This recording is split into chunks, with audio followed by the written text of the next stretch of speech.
پاکستان کے عوام کے لیے موسم سرما میں ہنگامی امدادی سامان کابل روانہ کرنے پر صاحب اسم امیر کا شکریہ ادا کیا ہے۔ یہ 91 ٹن وزنی امدادی سامان قطری مسلح افواج کے 4 طیاروں کے ذریعے پہنچایا گیا۔ اپنے پیغام میں فلیپو گرینڈی نے افغانستان کے اندر اقوام متحدہ کے ہائی کمشنر برائے مہاجرین کے کام کو سپورٹ کرنے اور وہاں بے گھر لوگوں کی مشکلات کو دور کرنے، خاص طور پر اس نازک وقت میں بگڑتے ہوئے معاشی اور انسانی حالات پر قابو پانے کے لیے ریاست قطر کی کوششوں اور تعاون کو سراہا ہے۔ اس کے علاوہ انہوں نے اقوام متحدہ کے ہائی کمشنر برائے مہاجرین اور قطر کے درمیان مضبوط شراکت داری کی تعریف کی اور تعاون کو مزید فروغ دینے کی خواہش کا اظہار کیا۔ صاحب اسم امیر شیخ تمیم بن حمد آل ثانی سے دیوان امیری میں اسلامی جمہوریہ ایران کے وزیر خارجہ ڈاکٹر حسین امیر عبداللہیان اور ان کے ہمراہ ہوئے وفد کے ممبران نے ملاقات کی ہے۔ ملاقات کے دوران دونوں ممالک کے تعلقات اور مختلف شعبوں میں ان تعلقات کو فروغ دینے کے وسائل کے علاوہ اہم ترین علاقائی اور بین الاقوامی مسائل، خاص طور پر اس خطے میں ہونے والی پیش رفت پر تبادلہ خیال کیا گیا۔ وزیر اعظم اور وزیر داخلہ شیخ خالد بن خلیفہ بن عبدالعزیز آل ثانی کی صدارت میں آج صبح قطر کی کابینہ کا ویڈیو کانفرنسنگ کے ذریعے باقاعدہ اجلاس منعقد ہوا۔ اجلاس کے بعد وزیر مملکت برائے امور کابینہ محمد بن عبداللہ السلیتی نے ایک بیان میں کہا کہ اجلاس کے آغاز میں کابینہ کو وزیر صحت ڈاکٹر حنان محمد الکواری نے ملک کے اندر کرونا وائرس کے پھیلاؤ کو محدود کرنے کے لیے تازہ ترین پیش رفت کے بارے میں بریف کیا۔ کابینہ نے اس وبائی مرض سے نمٹنے کے لیے کیے گئے اقدامات کے تسلسل کی توثیق کی۔ اس کے بعد کابینہ نے اجلاس کے ایجنڈے میں شامل موضوعات پر بحث مکمل کی اور ان کے بارے میں مناسب فیصلے صادر کیے۔ کابینہ نے سن 2022 میں کئی غیر ملکی نمائشوں میں قطر ٹورزم کی شرکت کی منظوری دی۔ کابینہ نے قطر اور جمہوریہ پولینڈ کے درمیان قطری داخلی سیکیورٹی فورس کے تربیتی پروگرام میں پولش خصوصی آپریشن فورسز کی شرکت سے متعلق تکنیکی معاہدے کے مسودے کی منظوری دی۔ اس کے علاوہ کابینہ نے عرب وزرائے انصاف کی کونسل کے 37ویں اجلاس کے نتائج کا جائزہ لیا جو دسمبر 2021 میں مصر کے دارالحکومت قاہرہ میں منعقد ہوا تھا اور اس سلسلے میں مناسب فیصلہ صادر کیا۔ کابینہ نے وزیر بلدیات کی جانب سے پیش کردہ پریزنٹیشن کے ذریعے قطر میں سالڈ ویسٹ مینجمنٹ کے مربوط قومی پروگرام کا بھی جائزہ لیا جو قطر کے قومی ویژن 2030 قومی ترقی کی حکمت عملی اور پائیدار ترقی کے پروگرام کے تحت تیار کیا گیا ہے۔ ملٹری آفیسرز کے امیدواروں کے انتخاب کے لیے متحدہ اسٹینڈنگ کمیٹی کا 7واں اجلاس قطر کی مسلح افواج کے چیف آف اسٹاف اور اسٹینڈنگ کمیٹی کے نگران لیفٹیننٹ جنرل پائلٹ سالم بن حمد بن عقیل النبت کی صدارت میں منعقد ہوا ہے، جس میں کمیٹی کے ممبران اور ملٹری اتھارٹیز کے نمائندوں نے شرکت کی۔ اجلاس میں موجودہ سال 2021-2022 کے لیے امیدواروں کو ایکسپٹ کرنے کی شرائط اور معیار سے متعلق امور زیر بحث آئے۔ قطر نیشنل بینک نے جو مشرق وسطیٰ اور افریقہ کے ممالک میں سب سے بڑا مالیاتی ادارہ ہے، گزشتہ سال 2021 میں 13.2 بلین قطری ریال یعنی 3.6 بلین امریکی ڈالر کا نیٹ پروفٹ حاصل کرنے کا اعلان کیا ہے۔ یہ پروفٹ اس سے پہلے سن 2020 میں حاصل ہونے والے نیٹ پروفٹ سے 10% زیادہ ہے۔ فاحش نے آئندہ اتوار کے روز یعنی جنوری کی 16 تاریخ سے اپنے تمام اسٹیشنز کے نئے اوقات کار کا اعلان کیا ہے۔ یہ اسٹیشن صبح 6 بجے سے لے کر شام 6 بجے تک کھلے رہیں گے اور 15 منٹ پہلے یعنی شام 5:45 پر انٹرنس گیٹس بند کر دیے جائیں گے۔ وزارت صحت نے اعلان کیا ہے کہ ملک کے اندر گزشتہ 24 گھنٹوں کے دوران کرونا وائرس کے 4,206 نئے کیسز رجسٹر کیے گئے ہیں، جن میں سے 3,838 کا تعلق لوکل کمیونٹی سے ہے، جبکہ 368 کیسز کا تعلق ان مسافروں سے ہے جو حال ہی میں بیرون ملک سے دوحہ لوٹے ہیں۔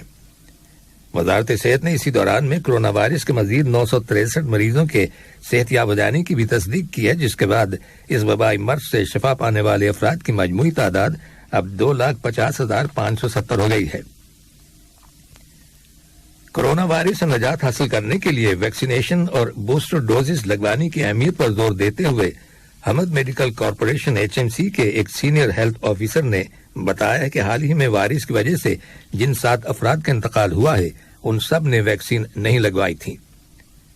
انہوں نے مزید کہا کہ ہاسپٹلز کے انٹینسیو کیئر یونٹس ICUs میں جتنے بھی مریض ایڈمٹ کیے گئے ان میں سے تقریباً سبھی ان ویکسینیٹڈ تھے، یعنی انہوں نے ویکسین کی پہلی اور دوسری ڈوزز نہیں لی تھیں یا پھر انہیں دوسری ڈوز لیے ہوئے 6 ماہ سے زیادہ عرصہ گزر چکا تھا۔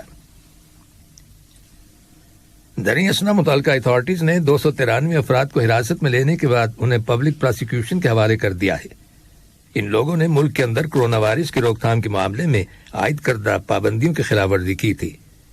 224 اشخاص کو پبلک پلیسز پر ماسک استعمال نہ کرنے اور 53 افراد کو سیف ڈسٹنس یعنی محفوظ فاصلہ رکھنے کی پابندی کی خلاف ورزی کرنے پر، جبکہ 16 افراد کو اپنے سیل فونز میں اعتراض ایپ ڈاؤن لوڈ نہ کرنے کی پاداش میں پبلک پراسیکیوشن کے حوالے کیا گیا ہے۔ یہ اقدامات کابینہ کے فیصلے اور متعدی امراض سے متعلق سن 1990 کے حکم نامے کے قانون نمبر 17 اور ملک کے اندر کرونا وائرس کے پھیلاؤ کو روکنے کے لیے نافذ احتیاطی تدابیر کی روشنی میں کیے گئے ہیں۔ متعلقہ اتھارٹیز نے عوام سے اپیل کی ہے کہ وہ اپنی اور دوسروں کی حفاظت کو یقینی بنانے کے لیے احتیاطی تدابیر پر عمل کریں۔ ادھر بیجنگ سے آمدہ رپورٹس کے مطابق کرونا وائرس کے پھیلاؤ کے پیش نظر چین نے اپنے تیسرے شہر اونگ یونگ میں، جس کی آبادی 55 لاکھ ہے، لاک ڈاؤن کی پابندی نافذ کر دی ہے، جس کے بعد چین میں اس وبا کی وجہ سے اپنے گھروں میں محصور افراد کی تعداد تقریباً 2 کروڑ ہو گئی ہے۔ اس سے پہلے چین کی حکومت نے شیانہ شہر میں 3 ہفتے سے لاک ڈاؤن کی پابندی عائد کر رکھی ہے، جس کی آبادی 1 کروڑ 30 لاکھ ہے، جبکہ یوسو شہر میں مزید 11 لاکھ لوگوں کو اسی قسم کی پابندی کا سامنا ہے۔ یہ خبریں ریڈیو قطر سے نشر کی جا رہی ہیں۔ برطانیہ نے روس سے مطالبہ کیا ہے کہ وہ دشمنانہ کارروائیاں بند کرے اور اپنے پڑوسی ملک یوکرین کے ساتھ معاملات کو سفارتی رویہ اپناتے ہوئے حل کرنے کی کوشش کرے۔ برطانیہ نے خبردار کیا ہے کہ یوکرین کی سرزمین میں دراندازی ایک اسٹریٹجک غلطی ہوگی۔ برطانوی وزارت خارجہ نے ایک بیان میں واضح کیا ہے کہ لندن حکومت امریکہ سمیت اپنے اتحادیوں کے ساتھ مل کر کام کر رہی ہے تاکہ روس کو یہ واضح پیغام دیا جا سکے کہ اپنے جمہوریت پسند پڑوسیوں کو کمزور کرنے کی اس کی مہم کو قبول نہیں کیا جائے گا۔ مغربی ممالک نے روس پر یوکرین کے ساتھ اپنی سرحد پر 1 لاکھ فوجی تعینات کرنے کا الزام عائد کیا ہے اور دھمکی دی ہے کہ اگر روس یوکرین پر حملہ کرتا ہے تو اس پر غیر معمولی پابندیاں عائد کر دی جائیں گی۔ واشنگٹن سے آمدہ رپورٹس کے مطابق امریکہ نے افغانستان کو انسانی ہمدردی کی بنیاد پر 30 کروڑ 80 لاکھ ڈالرز کی امداد دینے کا فیصلہ کیا ہے۔ اس ضمن میں امریکہ کی جانب سے اعلان ایسے وقت میں کیا گیا ہے جب اقوام متحدہ نے افغانستان کے عوام کے لیے ممبر ممالک سے 5 ارب ڈالر کی امداد کی اپیل کی ہے۔ اقوام متحدہ نے خبردار کیا ہے کہ اس وقت ملک کی نصف آبادی کو شدید غذائی قلت اور بھوک کا سامنا ہے۔